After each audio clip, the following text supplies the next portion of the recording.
뭐 똑같은 어떤 특성도 어떤 사람은 장점이라 그러고 어떤 사람은 단점이라 그러잖아요. 노무현 대통령 예전에 뭐 별달고 미국 사람들 엉덩이에 숨어갖고 형님 뭐 어쩌고 이렇게 하는 발언 이런 거에 대해서 어떤 분들은 아주 서민적이고 실감 난다고 좋다고 하는 반면 어떤 사람들은 뭐 대통령답지 못한 막말이라고 그러고 관점에 따라 다른 거예요. 장단이라는 표현은. 그래서 저는 개성이라고 보는데요. 이제 바다에 비유를 하면 노무현 대통령은 명량이야, 명량. 울tur목 같아요. 그러니까 진도대교 밑에 바다. 그게 그 만조 때는 조용해 보이는데 썰물이 시작되거나 혹은 간조 때 좀 잠잠하다가 밀물이 들기 시작할 때 진짜 울거든요. 소리가 나요. 강물 흐르듯이. 물살이 굉장히 거칠죠. 어마어마하죠. 그런 분이세요. 근데 문재인 후보는 그 다도해 바다 같아. 고요해. 이게 뭐 어지간히 뭐 퐁당퐁당 던져가지고는 뭐 그런 차이가 있죠. 그 어제 토론에서도 저 홍준표 후보나 심상정 후보나 뭐 또는 안철수 후보가 공격적으로 많이 했잖아요. 근데 저 같으면 바로 원펀치가 나가야 될 그런 타이밍인데 그런 소리 그만하시고 뭐 이 정도 나가잖아요.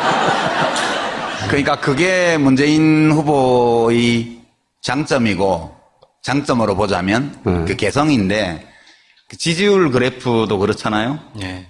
노무현 대통령 지지율 그래프는 이렇게 바닥에 있다가 60%까지 올라갔다가 다시 10%까지 내려왔다가 뭐 이렇게 했잖아요. 근데 문재인 후보의 지지율 그래프는 지난 6개월 동안 이렇게 갔잖아요. 그게 결국은 지지자는 그 후보하고 좀 닮게 마련인 것 같아요. 예, 고요한 분이죠. 이게 고요하다는 게 예를 들어서 구체적 사안에서 노무현, 문재인 서로 의견이 달라서 어떤 사안에 해법을 두고 의견을 달리하거나 이런 거를 직접 보신 적 있어요? 저는 청와대에 안 있었으니까 그건 못 봤죠. 들은 이야기도 있을 거 아닙니까, 뭔가. 얘기가 있긴 하지만 그런 얘기 하는 거는 적합치 않은 것 같아요. 적합지 않은 이유가 뭐죠? 문재인 후보는 네. 좀 뭐든지 좀 긍정적으로 생각하는 경향이 강해요. 그러니까 예컨대 뭐 한 예를 들면 제가 국민연금법이 국회에서 본회의에서 부결이 돼서 그걸 다시 이제 국회로 끌어내려고 장관을 인책 경질을 하셔야 된다고 말씀을 드렸어요. 그건 대통령한테 보고가 안 가는 거야. 네. 한 이틀 기다렸는데. 뭉개고 계신 거예요? 그러니까 다시 알아봤더니 이러시는 거예요. 난 또 우리 유 장관님이 그냥 큰 책임감을 느낀다는 그런 말을 한 줄 알았지. 아니 장관을 나를 관둔다고 했는데, 이 사람 책임감을 깊이 느끼는구나. 계속 깊이 느끼도록 냅둬야 되겠다. 상대방의 말을 선의로 해석한다. 그렇지. 지금 5 후보 중에 그런 특성을 가진 후보는 딱 한 명밖에 없는 것 같아요. 뒤에 꼼수가 있다거나 숨은 의도가 있다 이렇게 생각하지 않는다는 거죠, 기본적으로. 그 뇌 구조 안에 그 자체가 없어. 그게. 그래서 노무현 대통령하고는 진짜 다른 스타일이고 그렇기 때문에 두 분이 아주 오랜 세월 동안 함께 일을 할 수 있었던 거 아닌가 저는 그렇게. 노무현 대통령은 그런 상대방의 꼼수를 잘 읽었던 사람이잖아요. 귀신같이 읽어져. 그건 뭐 다 읽어놓고도 모른 척 하시는 분이지만 때로는. 문재인은 대통령감이 됩니까? 보시기에? 되고도 남지.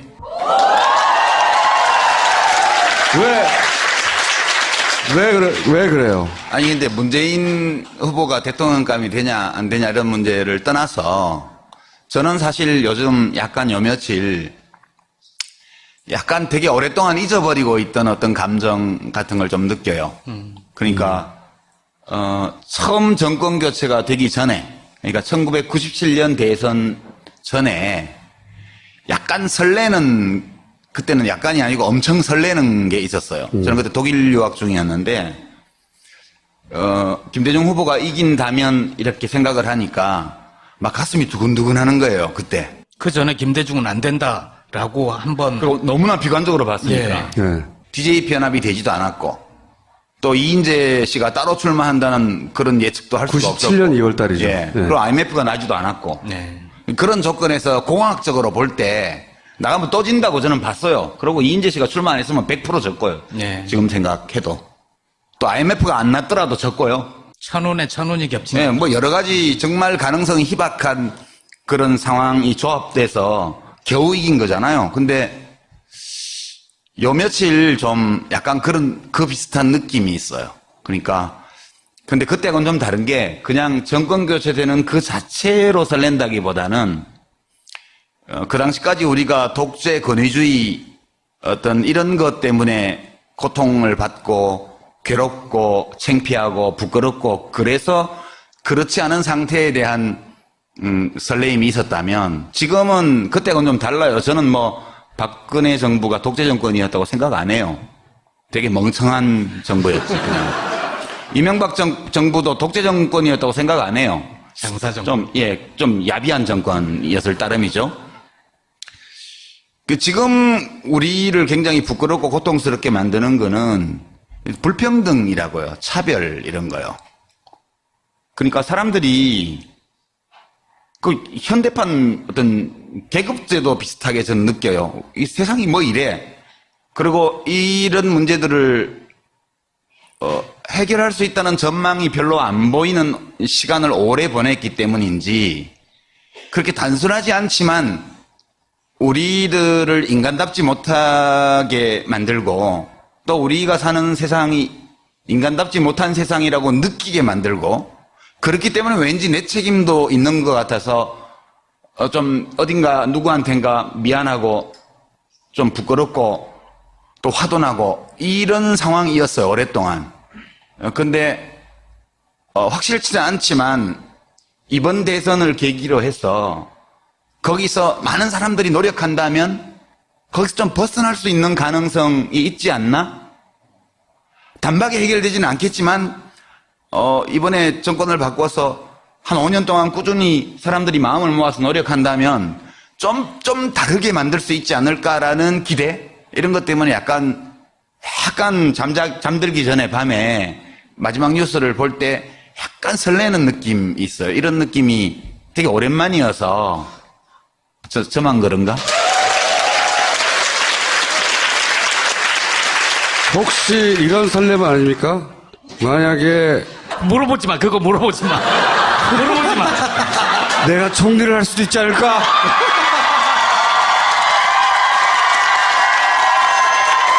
그거는 문재인 후보가 이미 비영남 총리를 딱 선언을 했잖아요. 두 번째를 할 수 있지 않을까? 그거 안 하시려고 어디 사회이사 가시지 않으셨나요? 우리 보혜 양조. 예. 입세주. 예, 그러니까 거기 사회이사 하면서는 뭐 공직을 맡기는 좀 힘들거나. 그거 관두면 되지. 제가 보기에는 그래서 설렐 거라고 보고요. 그러면서 비영남이란 말을 듣는 순간 실망한 거야. 아니지. 난 지금 수도권이야. 이럴 수도 있잖아요. 생각해보면 예전에 노무현 대통령 때는 저도 그랬는데 노무현 대통령을 당선시킨 것으로 지지자들이 할 일이 다 했다고 생각했어요, 그때. 왜냐하면 1년 내내 이 우여곡절이 있었기 때문에 당선 순간에 할 일을 다 했다. 그렇게 생각했거든요. 근데 이번에는 상황이 좀 다른 것 같아요. 서로 문재인 후보가 당선이 되더라도 처하는 환경은 박근혜 정부가 남겨놓은 그대로 안에 쏙 들어가는 거잖아요.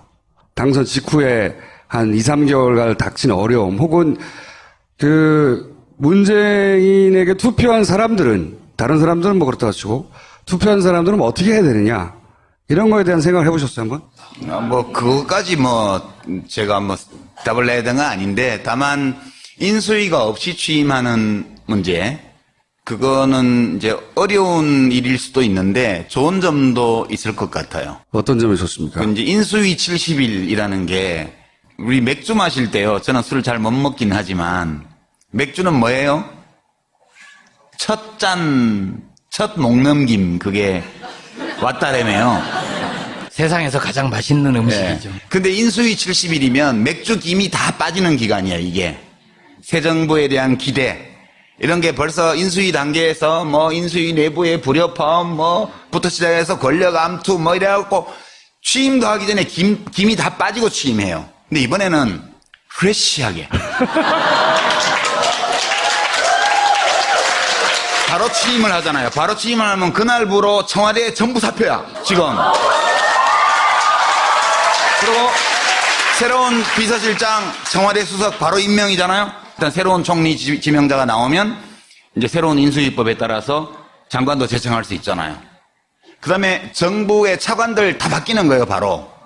장관은 지명 절차가 있으니까 한 달 걸리는데 차관은 청문회도 없고 하니까 바로 바꿀 수가 있어요. 그러니까 이게 우리가 막 무더위 속에서 오랫동안 걸어와서 땀범벅이 된 상태에서 맥주 딱 땄는데 첫 모금이 시원하게 넘어가야 되잖아요. 그런 점에서 보면 인수위가 없다는 것이 이런 청량감을 주는데, 예를 들어서 봐요. 뭐 인수위 있으면 그거 못하는데 바로 강정마을 주민들을 상대로 한 구상권 청구 소송 취소해! 라고 국방부에 바로, 혹은 간조 때 좀 잠잠하다가 밀물이 들기 시작할 때 진짜 울거든요. 소리가 나요. 강물 흐르듯이. 물살이 굉장히 거칠죠. 어마어마하죠. 그런 분이세요. 근데 문재인 후보는 그 다도해 바다 같아. 고요해. 이게 뭐 어지간히 뭐 퐁당퐁당 던져가지고는 뭐 그런 차이가 있죠. 그 어제 토론에서도 저 홍준표 후보나 심상정 후보나 뭐 또는 안철수 후보가 공격적으로 많이 했잖아요. 근데 저 같으면 바로 원펀치가 나가야 될 그런 타이밍인데 그런 소리 그만하시고 이 정도 나가잖아요.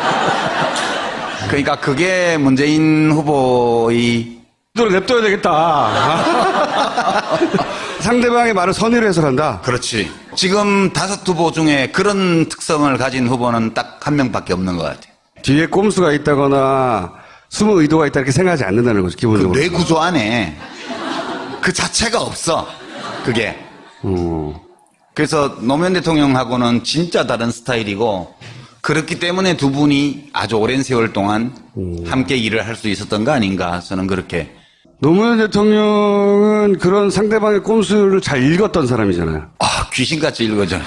그건 뭐 다 읽어놓고도 모른 척 하시는 분이지만 때로는. 문재인은 대통령감이 됩니까? 보시기에? 되고도 남지.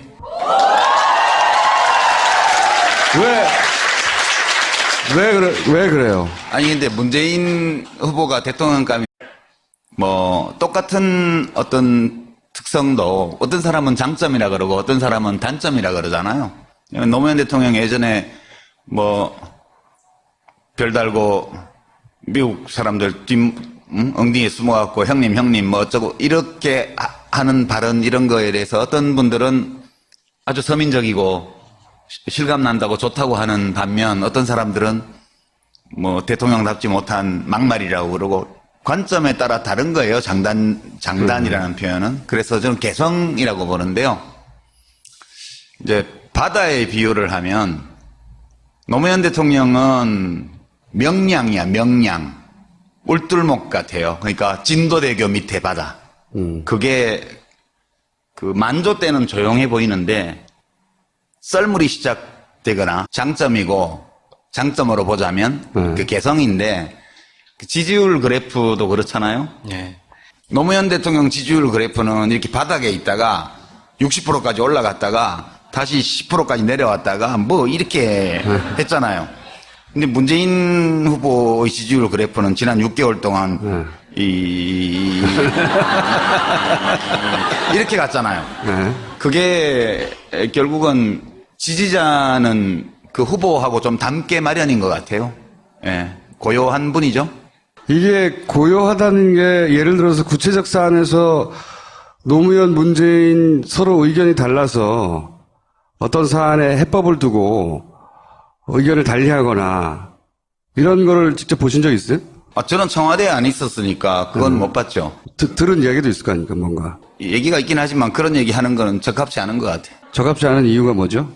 문재인 후보는 네. 좀 뭐든지 좀 긍정적으로 생각하는 경향이 강해요. 그러니까 예컨대 뭐 한 예를 들면 제가 국민연금법이 국회에서 본회의에서 부결이 돼서 그걸 다시 이제 국회로 끌어내려고 장관을 인책 경질을 하셔야 된다고 말씀을 드렸어요. 그건 대통령한테 보고가 안 가는 거야. 예. 한 이틀 기다렸는데. 뭉개고 계신 거예요? 그러니까 다시 알아봤더니 이러시는 거예요. 난 또 우리 유 장관님이 그냥 큰 책임감을 느낀다는 그런 말을 한 줄 알았지. 아니 장관을 나는 관둔다고 했는데, 이 사람 책임감을 깊이 느끼는구나. 계속 깊이 느끼